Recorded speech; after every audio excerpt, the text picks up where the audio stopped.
Okay. We're holding by a Mishnah.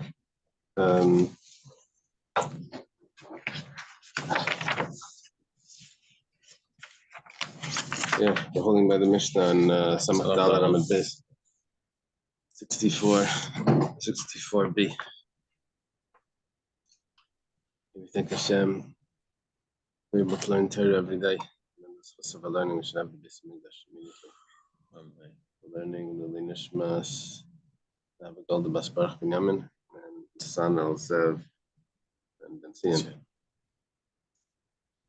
Okay. See this over here? Oh,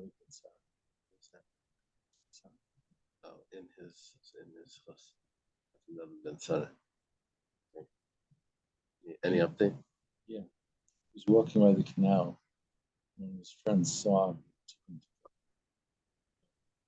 treatment center. I went to see him yesterday. Oh. Yeah, so he's interred there. Okay. Turned.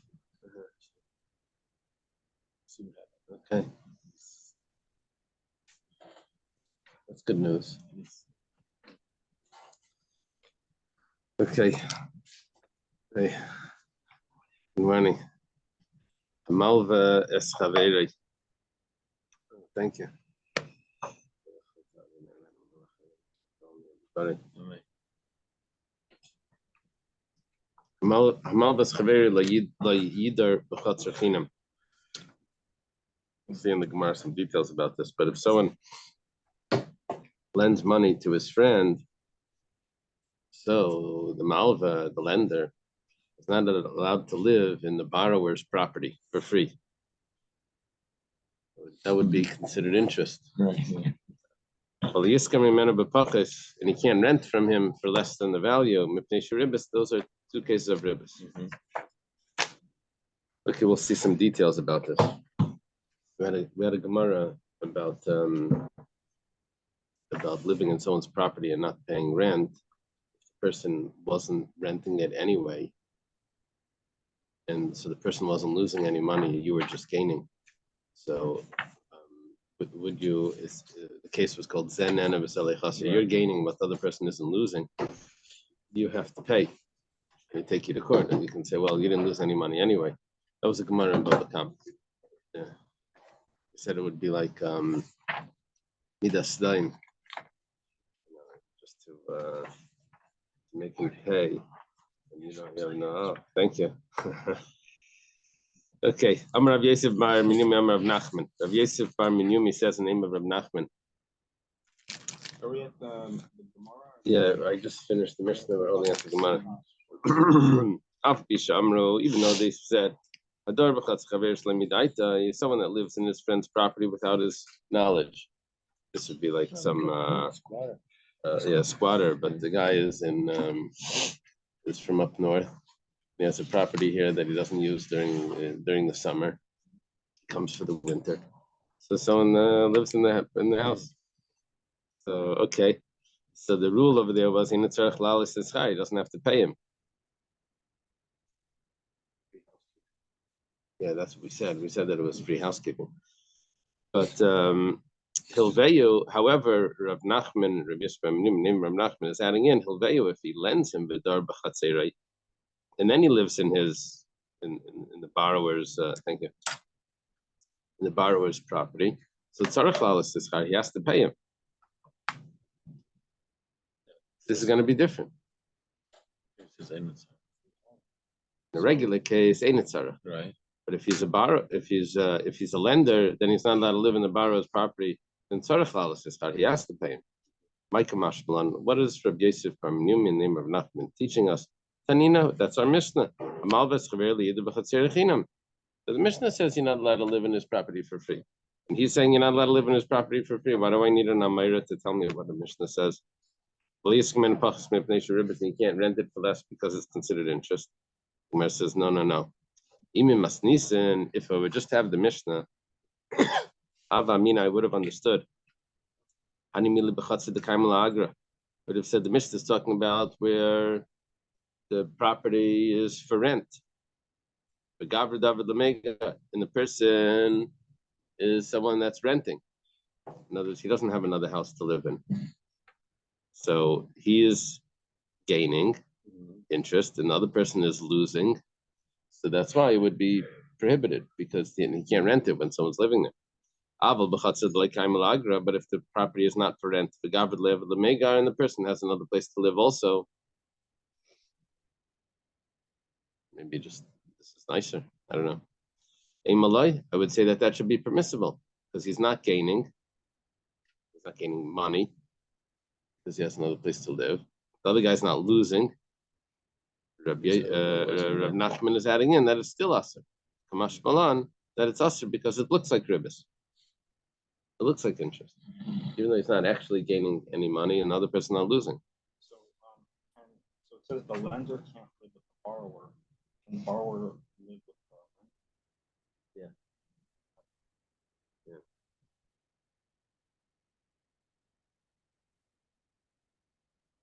The borrower is living in the lender's house. While he's there, he's borrowing some money while he's at it.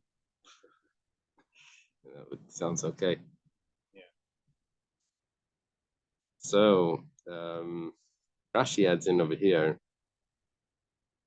there's a problem even to live in a property and to take off the rent, the price from the loan. Even if you're subtracting from the loan, that's still a problem. We find that there's other cases by a vineyard where someone can do that, subtract from the loan. It says over there, we don't know what produce is going to be produced, what is going to actually get. Over here, it's definitely living there. And it's, for some reason, it's a problem. I'm not sure why it's a problem. I don't know. Do you have any comments over there, like if they quote Rashi or something? We learned about the whole set.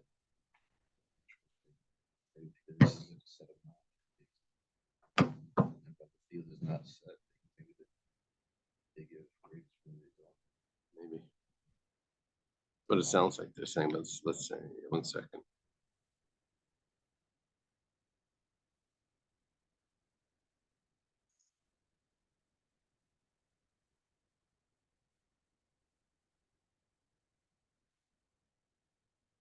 They don't quote this, this what Rashi is saying here. Oh, 1 second. Right, yeah, they do. Rashi deduces from this Mishnah that if a lender receives a house as a pledge until the loan is paid, he may not occupy it, even if he deducts a nominal yearly amount from the loan for the use of the house. Since the deduction does not reflect the true rent of the house, to occupy the pledged house for the nominal deduction is tantamount to renting it for less than the usual price, which our Mishnah distinctly forbids. This, however, raises a difficulty. The Gemara below permits just such an arrangement in the case of a field. A lender may use a field as a pledge to him, provided he makes a nominal yearly deduction from the debt for his use, although the yearly deduction is far below the true rent. This is known as mashkanta b'nechaisa, a pledge with a deduction. Rashi explains the difference as follows. In the case of the agricultural land, the lender is not assured of profiting from his use of the field, for if adverse conditions ruin the crop, he has no benefit at all from it. Thus, the yearly deduction may be said to represent the price he pays for purchasing yearly crop on speculation. In case of a residential dwelling, however, there is no risk involved. The lender's occupancy of the dwelling gives him a certain gain. To allow him that benefit at a price below market constitutes ribbis. Yeah. So, because there's a certain gain, a definite gain over here, it doesn't have to do with how much is going to be produced, depending on the rain or the weather and all of that. So take it at a lesser price is going to be ribbis. If the rent is deducted from the loan, would that be okay or no? Because they're saying if it would be at the set price. If it would be at the actual price, then it sounds like it's okay. But if you here we're saying it's at a lesser price. At least that's what they're adding in. That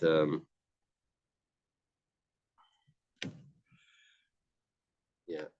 See, when you add in that detail that it's at a lesser price into this Rashi, then it makes sense. What's their price? But on both, yeah, that's the price. By both they're a lesser price. And now Rashi makes a difference that over there there's more speculation, so that's why it's acceptable to have the lesser price. But over here there's no speculation. Deductive price. Okay. Huh? Big risk, especially in Florida. Right.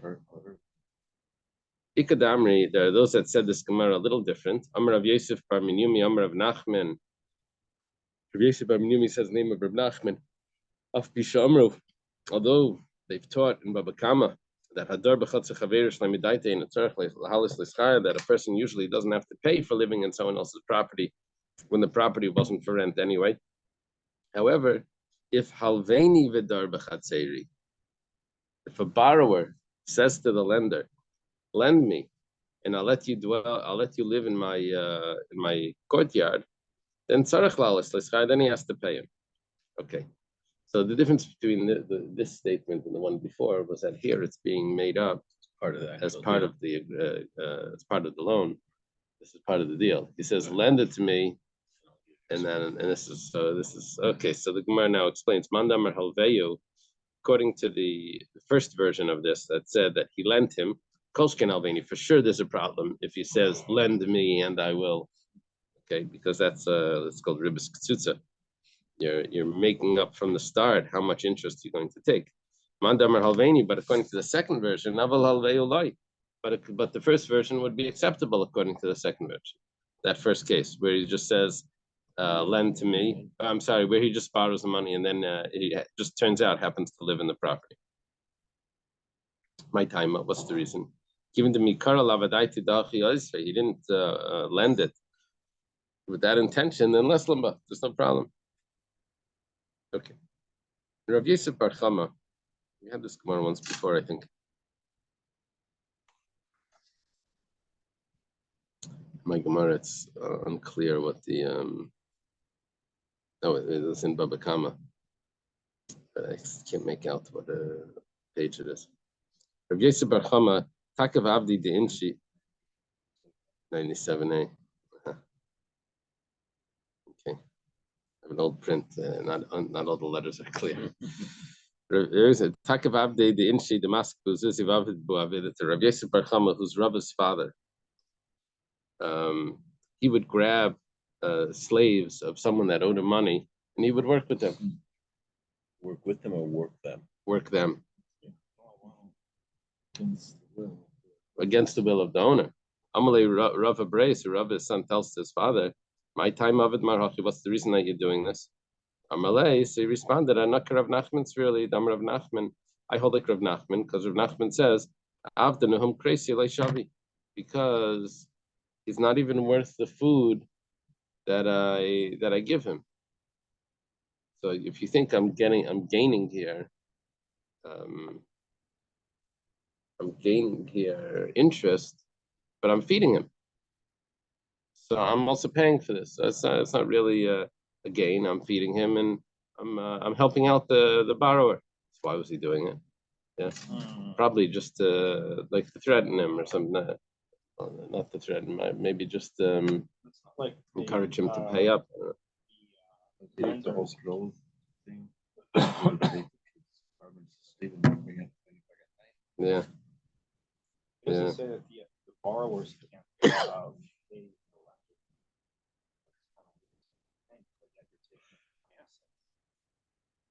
Right. What are you saying about the borrower paying the lender? What do you?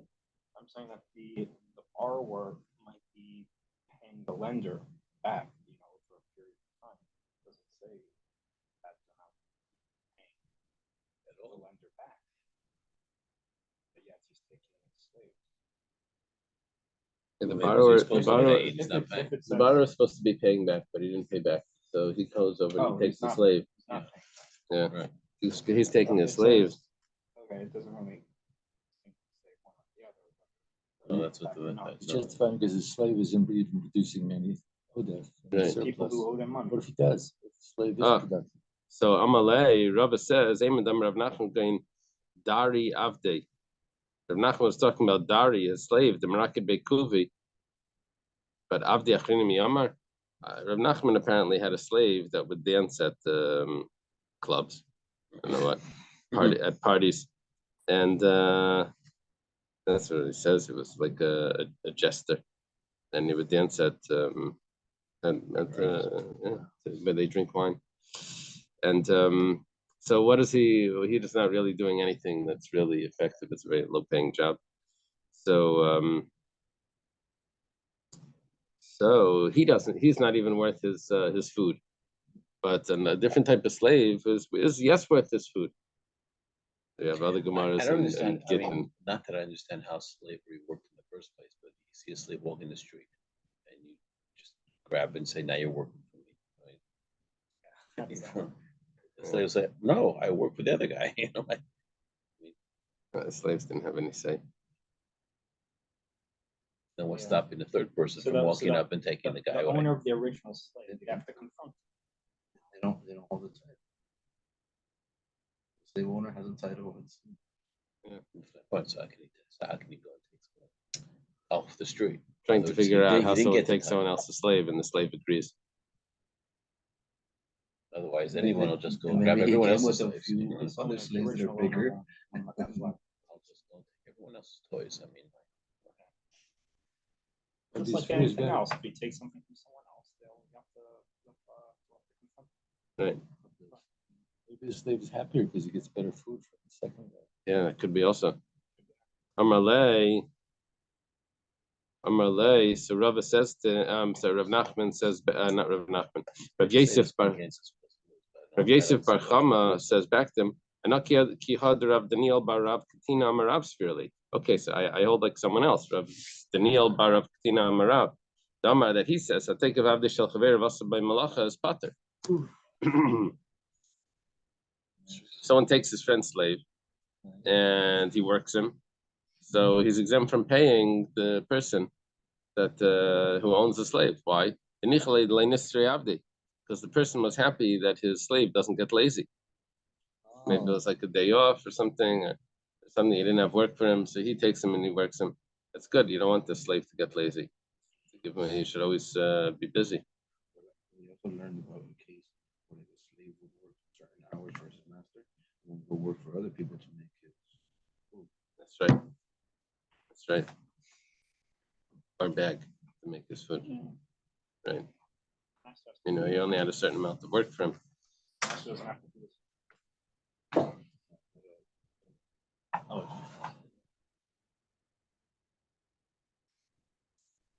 That's why the other teachers in the school don't like it if you don't give the students enough work. They make it like you're training them to be lazy. They come to my class. They don't want to do any work. They say all the other teachers don't give them homework. So you're supposed to make up for the other teachers. So Yeah, that's right. Keep them busy. Super busy. Amarle, so Rava responds to this. He says, Hani milihech mask bezuzi. That's only if you didn't lend the person money. But Mark, even the mask bezuzi, mechsik ribis. But you lent money, and now you're taking the slave, so it looks like interest. Amar Rabbi Yosef Bar Menumah, Rav Nachman, the Gemara we just quoted. Even though in some cases, in a regular case, someone that lives in his friend's property that wasn't for rent, he doesn't have to pay the rent. It wasn't for rent anyway. But if he lent the money and then he's living in his property, he does have to pay. So even if you're going to claim that there's no actual obligation to pay for the slave that you're using, but if it's a case where you lend money, then that's prohibited. Amrlay, so Rabbi Yosef Bar Chama responded, Hajibi, okay, I retract my opinion. I'll stop doing that. Okay. Amar Abaya. Abaya says, Hayman Damasik Zuzi de Ravisa Bechavre. These cases over here, they're very interesting. Someone that lent money on ribis, on interest to his friend. Now, now the price of wheat was 4 grive. What are grive? Some sort of measurement for a zuz. Some measurement. I don't know. You have it over there. What a grive is? It's a saw. Oh, okay, good. equivalent to a sa. So, a 4 sa cost 1 zuz.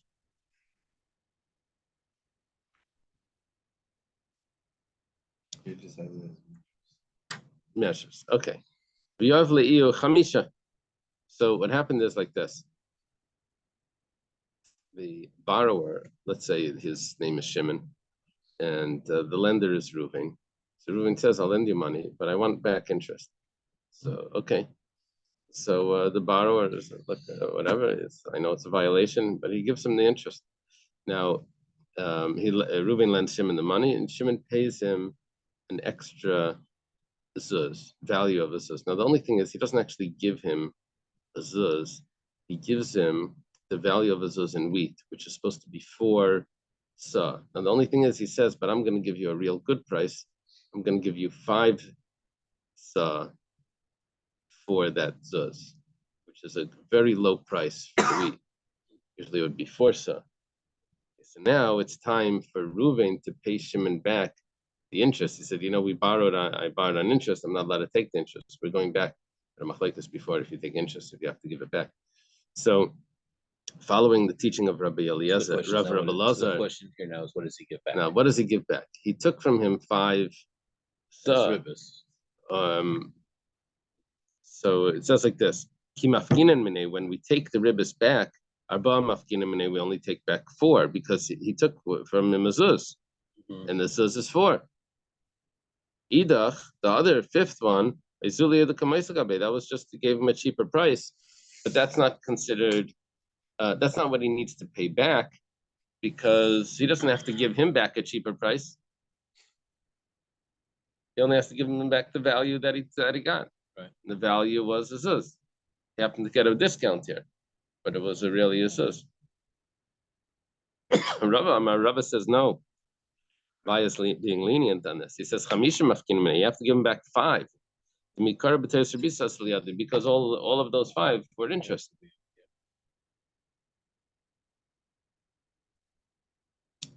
Very interesting, interesting case. Okay, let's see the next one. It actually gets clear. Amar Abaya says, someone that lent his friend money, and he takes 4 zuz of interest. And he gave him a garment in payment for that interest. Well, when they take the interest away from him, they don't take the garment, they just take the value. The value. In other words, the person can still keep the garment, but the price of it he gives back. And Rava says, no, we actually take away the garment. My time was the reason people shouldn't say glima de mechse bekoi glima de rebisu. Shouldn't say that that garment that he's wearing is interest. Remember we said about stolen property and with the inheritors, they're supposed to return the cow or the talis. People shouldn't walk around saying that it causes embarrassment to the father. Before they said that heirs don't have to give back the interest. It's not heirs. This is the person himself, and he's giving back. He's giving back the talis. when does something happen to the heirs? Oh, look, everything that they have is based on Right. The halacha of returning the interest was only on the father. So here we're talking about a case with the father is returning the interest. He's returning the value of it, not the garment. And according to Rava, no, the garment. interest is considered stolen. Machlekes Rabbi Eliezer and Rabbi Yochanan. We're following with the view of Rabbi Eliezer that it's supposed to be returned. I think it would be the same thing, probably wrong with the whole thing. All of them were so wealthy that the father had a cash advance business. Never returned anything. Yeah, but you see, not right. You see that it's different. By ribis, we said by stolen property, we said the children do have to return it, right? And by ribis, no. Right. Isn't that what we said before? That's money. According to which, According to Rabbi Yochanan, you never have to return. Then there's another discussion about if the heirs have to return. if it's considered stolen. We spoke about it a couple of days ago, and it said it now brings it back. And it mentions that these prearranged interests, the borrower could have a claim to it. Will the borrower be able to claim from the heir? That we said no. I think we said no. Remember what page that was?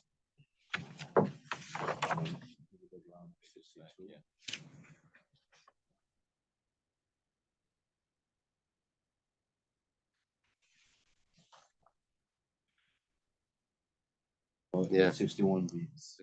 62A. And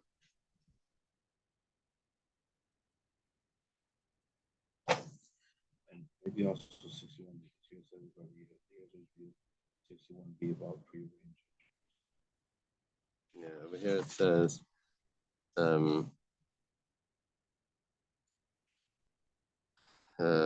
that they don't have to return it. Heirs don't have to return. That we were bringing a raya that the father obviously does have to return. It was a kasha on Rabbi Yochanan.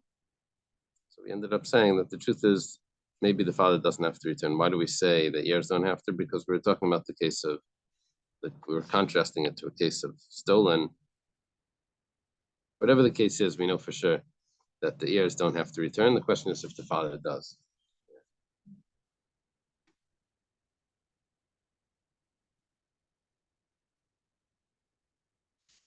Okay. Next case. Amar Rava says, Haiman Damasik Tracer Zuzi Deribis Achavri. Someone that's claiming or he lent money, Reuven lent Shimon money, and it takes from him 12 zuz of interest. He probably lent him $100. And he says, okay, I'm lending this to you, but I want 12 extra zuz on the return, $112. Okay,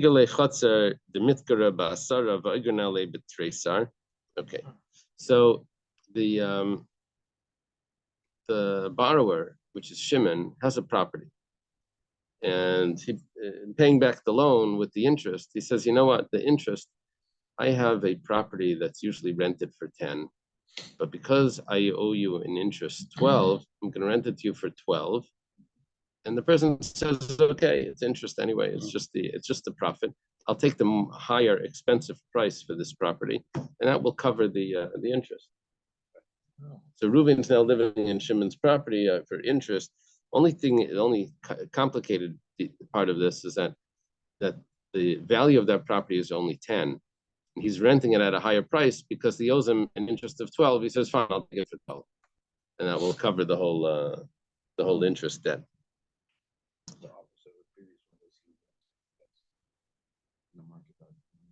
Yeah. So kimafkinan minay. So when now they're going to Reuven and they're taking the money back. They say, okay, you owe Shimon the interest that you took. You're not allowed to. Rabbi Lazar says you have to repay it. So Rava says, Tracer mafkinan minay. We take 12 back from him. Amalei Ravach midifti l'Ravina, Ravach midifti from Ravina. Ravach midifti says to Ravina, Balei Malay, 1 second. This is Rava that's passing this. I guess he's asking Ravina, who's just teaching this halacha from Rava. He says, "V'leimale kiagra hachi dahavi kamishtarshli." I paid a higher price because I was profiting. I was gaining because it was interest, and he owed it to me, so I was fine with it. But now that I'm not gaining from this, why don't you just give me the rental fee that was 10, and I'll pay the guy back 10? Because we tell him Savris for Kablas. You accepted for 12, so you have to pay back.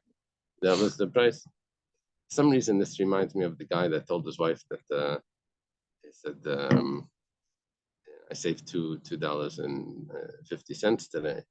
This is why, because I came to the bus to go to work, and I just missed it, so I ran after the bus the whole way, and I made it to work. And I didn't have to pay $2.50. So I says, "You're such a fool. You should have chased after a taxi. You would have made $25." Yeah. They say that about McNamara, who's the Secretary of Defense. His son saved the 250. He told his son he should have run after it because he was so cheap. And Yeah. So anyway, what happens over here? He took the higher price. It's too late. That's the price that you took on it. You see what's going on over here. There's perspectives from both sides. It's a very fair argument. Okay. Marben al Aschar, the in Marben al Mech. We have a new Mishnah. Here we're talking about very classical cases of if you pay me up front, you'll get the pre-registration, early bird sale. But if you pay me later, then you're going to get the full price. So it says Marben al Aschar. When it comes to a rental, if you pay up front, then that's acceptable to get the lower price. In Marben al Mecher, but when you pay up front by a sale, then it's not acceptable. In other words, the question is, when do we? The Gemara is going to explain this, but let's say the case that we're going to have is, let's say it's $12 a year to rent this house, to rent this whatever. But if you pay up front, then you only have to pay 10. Okay, so do we view it that the real price is 10, but if you pay later, then we charge you interest, which is 12. Whether we view it the real price is 12, and if you pay up front, then we give you a cheaper price. So if you do it the other way, it's going to be interest. One way, it's not interest. It depends, like, where's the real price there. So the Gemara is saying that when it comes to a rental, the real price is the higher price. And when you pay the monthly fee, let's say, when you pay it early, that's mamash a cheaper, that's a discount. But when it comes to buying, the real price is the early price. When you pay later, that's interest. Yeah. Okay, Kate said, what's the case? He rents him it's right here. He rents him the courtyard. He says to him, if you pay me up front, it's only going to be $10 a year. If you pay me every month, it's going to be 1 coin per month, which is 12 or maybe 13 once in a while. Okay, but however, if he sells him the field, he says if you buy it, if you pay me up front, it's going to be 1,000. But if you pay me over the season, then then it's going to be 1,200. That's asa, because over there he's paying interest. Okay.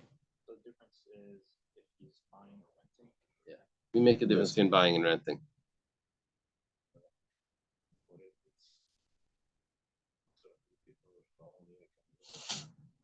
Tell me again. No, I just thought about it. I think it's all different. Like, for example, like today they have like software, Microsoft Word.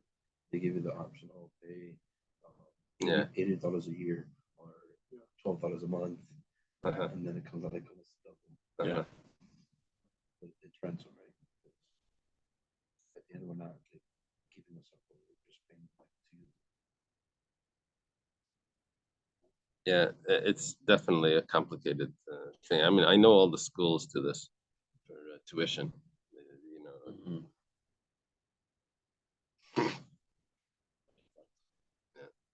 If you register early, you get a discount on your registration fee or whatever. So is the real price? Where's the real price? Yeah. Is it a penalty or an interest? For it to be exactly correct, the higher price should be the original, and then whatever else is the discount. Yeah, that's the correct way. Okay, Maishna Reish, Maishna Seifa. The Gemara asks, what's the difference between the rental and the sale, that we made this distinction? Rabbi Rav Yosef Damri Tavayu, Rabbi and Rav Yosef both say that the price, the time when you're obligated to pay for rental is at the end. Everyone charges before. Yeah. And 3 months before. We had a discussion. Taisus brings it down in Kedushin. Was it in Kedushin? Yeah, it was in Kedushin as well. It was also in Baba Kama. That does the rental, are you accruing an obligation as you're renting it, or is there just one set price at the end? Whatever the case is, that's not. It would be the funny thing would be if you're in the taxi and you watch the thing like going another 25 cents, so you keep paying him like 25 cents as it goes up. You really only have to pay when you get out, right? Or before you get out. So no, they said give you one thing. They're not taking. They give you one price. Before you get in? No, only when you finish the ride. That's when they charge you. You'll know in advance what it's going to be. Yeah. Okay, so what we're saying over here is that the payment, regardless of the debt, but the payment of a rental is only at the end. Okay, if that's the case. Bahai, this fellow, he didn't wait to collect. So then, lav agarnata le mashvalo. It's not considered that agarnata is paying for waiting, paying for holding on to money. That extra is not because of he's holding on to the hush shop, because that's the actual. Since by your rental, when you pay at the end, that's the time for paying. Paying early is mamish paying early. It's paying before the necessary time. So it's for sure just a discount. The fact that you're getting a discount, you get it only for 10, because that is just a cheap price.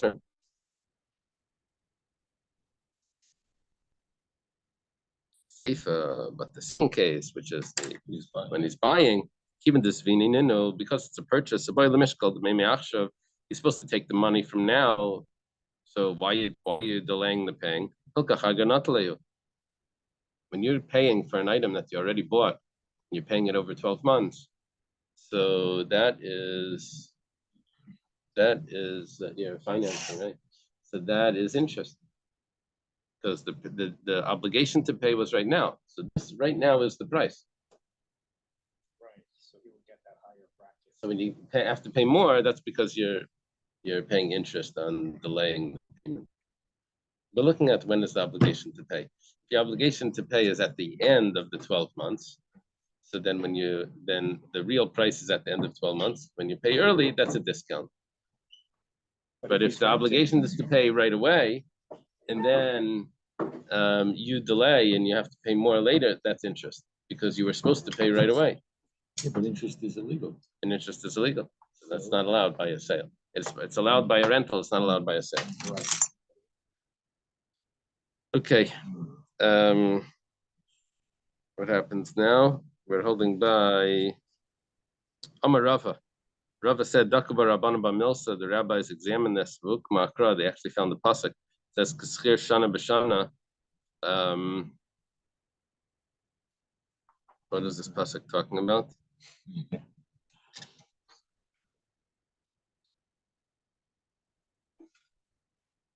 Jew selling himself as a slave. A Jew selling himself as a slave. So what they did with this verse is they said that the price of this year in the year, that when you're doing a rental, so you pay for this year's rental next year at the end of the year. What do you mean? To pay at the end? Oh, well, it's discouraged. But if someone needed money in this, you're supposed to buy him back, whatever it says over there. Okay. I thought it would go right through. He keeps on. Right. Okay. Taisus asks that we have another Gemara that says here, Shana, that says that you're not allowed to take Truma from one year on the next. And which is exactly the opposite limud of Yes, but here it's saying that you pay for 1 year in the next year. There it's shana shana without shana Without the bishara. base, the base makes a difference. Apparently, one letter can matter. Okay, let's eat, kids, right? Yeah. So that base makes a difference. Okay. Im lagayren b'shnei masr mana aser. If it's for if you pay over time, then it's going to be 12 coins. That's prohibited. Rav Nachman. Rav Nachman says tarsha shari. Tarsha is a silent interest. Tarsha means deaf, but it says if you pay me later, it's going to be a higher price. He says that's permissible. Mortgage. I don't know where Mortgage means death. Here it means deaf. Deaf, not death. maybe people pay it so that It's just Esri Rami Bar Chama Rav Nachman. Rami Bar Chama asked Rav Nachman once said, Ukva Bar Chama Rav Nachman, they were brothers. Someone asked Rav Nachman, what are you talking about? You can't do, if you pay me later, it's going to be more. That's prohibited. Over there, he set it up at the beginning like that. But over here, he didn't set it up like that.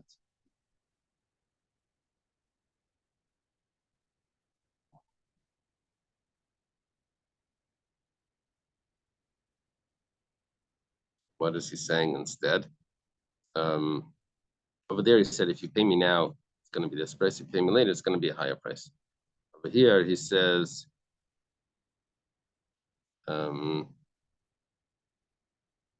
he just says what the price is. He says, pay me later, and this is the price. In French, the word mortgage is derived from a French term used in Britain in the Middle Ages, meaning death pledge, referring to the pledge ending when either the obligation is fulfilled or the property is taken through foreclosure. Oh, so it's not the death of the person, it's the death. Mort is the same for mortuary. Like mortuary. Muerto means dead. Muerto. Okay. I tried. Huh? I tried. So over here, he's not making up that distinction of if you pay me now, if you pay me later.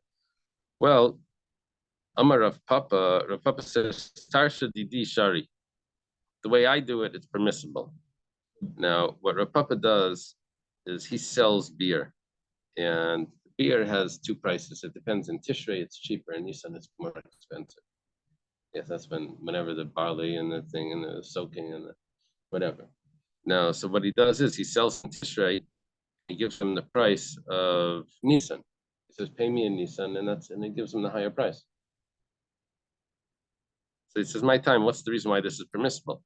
So he says, "Scharai like pasid. My beer is not going to go bad, and Zuzi like trichna, and I don't need the money either." I know the Kavid and the Milsa Gabi like, yeah, I could wait till Nissan to sell it. There's nothing stopping me from doing that. The guy wants his beer now. So if you want to take it now, pay me for the later price. I'm selling you early because you're asking for it early. right. But really, I want to prefer to wait. But I would prefer to wait. You So want you it get early, so pay me the extra. Amalei Rav Shesha sprayed the Ravidi Rav Papa. Rav Shesha sprayed the Ravidi says to Rav Papa, "My chazimar the causes pasad didach." 1 second, you're only looking at your own logic. Still basadu, but look at their logic. They have their own narrative. It says, "Dilo havali zuzi. If I had money, have a shakli kiashta, then I would pay you right now. Hashted less zuzi because I don't have the money right now. Shakli kiyukad lakame. Now I have to pay the higher price." Right? There's two narratives here. The way for him, he's saying it's interest, and for him, he's saying like I'm doing you a favor. Amar Abchama, okay, we don't really have an answer. Amar Abchama says Tarsha Didi Vadeshai. The way I do it is for sure permissible. What did Abchama do? He would sell merchandise, but he would sell it in a place where it's cheaper at the higher price, where it's more expensive for the price of a location where it's more expensive. Now, what he would do is, he would have people that would sell it for him. So people would come to him and take it and buy it from him and then go and sell it. So he says, my time, what's the reason? Those people that come and take the merchandise, the Lake of B'Shusi, they wanted to stay in my possession, the Kol Hecha the Kazli, because wherever they go, Shavki Lahu Michsa, and a Kait Lahu Shuka. Because what happens is, because it belongs to, who is this, Rav Chama, because he was a Talmud Chacham, so they would let him, he wouldn't have to pay the tax, because it belonged to the rabbi. The rabbi would get off from tax. It had a tax exempt, parsonage type of thing.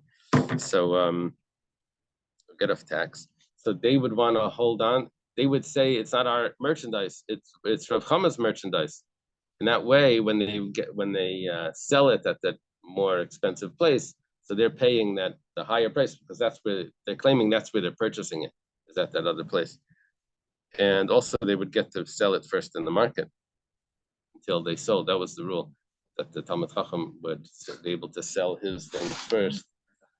Not that necessarily at the higher price, but free of tax, and he would get to sell it first. So they would get to sell their things first. So that's why they were happy to pay the higher prices if they're buying it later. They would, yeah, it's more like a consignment. Like when you sell it, you pay me or something, or maybe a borrower. Yeah.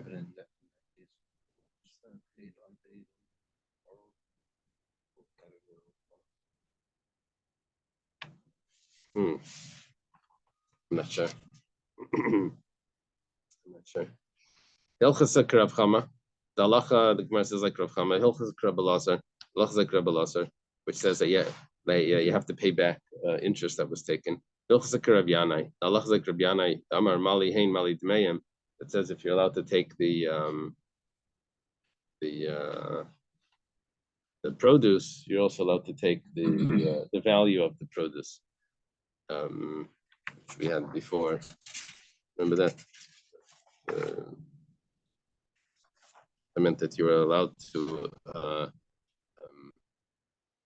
buy a year's crop and at the price, when the market price, and then when you would come and take it, you could either take the crop or you could take the value of the crop. Even though it looks like you paid $100, you're taking back 120, but you're allowed to take the produce that was worth more. So you're also allowed to take the value of the produce. That was Rav Yanai. Okay, let's leave it over here. There's payment for working, it says here. Yeah. Is that Ribbis? Payment. You paid me. Yeah, that's another word for ribbis. Yeah. Waiting. Yeah. That's what they call time preference. Before we wait. Right. Yeah. Up to the Mishnah. Okay, have a good Shabbos. Quick question. Yeah. You may Yeah, have I'm gonna asked. tell you a lot. Hmm?